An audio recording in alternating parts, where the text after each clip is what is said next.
الله أكبر.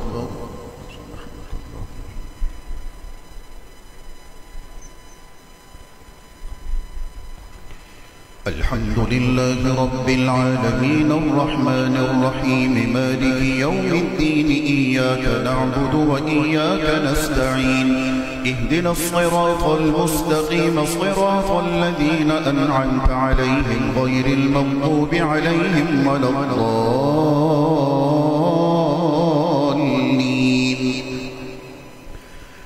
وما أرسلنا من رسول إلا ليطاع بإذن الله ولو أنهم إذ ظلموا أنفسهم جاءوك فاستغفروا الله واستغفر لهم الرسول لوجدوا الله توابا رحيما.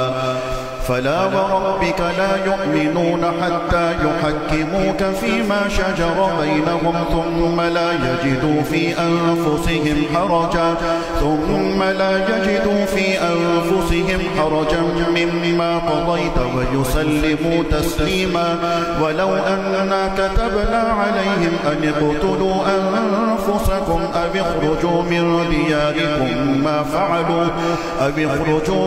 دياركم ما فعلوه إلا قليل منهم ولو أنهم فعلوا ما يوعظون به لكان خيرا لهم وأشد تثبيتا. وإذا لآتيناهم من لدنا أجرا عظيما ولهديناهم صراطا مستقيما. ومن يطع الله والرسول فأولئك مع الذين أنعم الله عليهم من النبيين والصديقين والشهداء والصالحين وحسن أولئك رفيقا. ذلك الفضل من الله وكفى بالله عليما.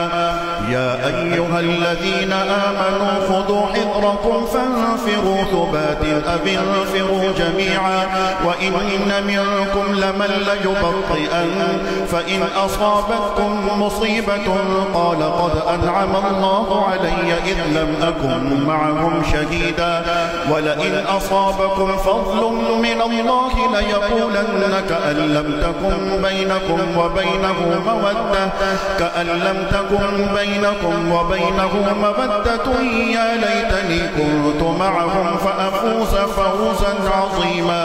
فليقاتل في سبيل الله الذين يشرون الحياة الدنيا بالآخرة ومن يقاتل في سبيل الله فيقتل أو يغلب فسوف نؤتيه أجرا عظيما. وما لكم لا تقاتلون في سبيل الله والمستضعفين من الرجال والنساء والولدان الذين يقولون ربنا أخرجنا من هذه القرية الظالم أهلها واجعل لنا من لدنك وليا واجعل لنا من لدنك نصيرا. الذين آمنوا يقاتلون في سبيل الله والذين كفروا يقاتلون في سبيل الطاغوت فقاتلوا أولياء الشيطان إن كيد الشيطان كان ضعيفا.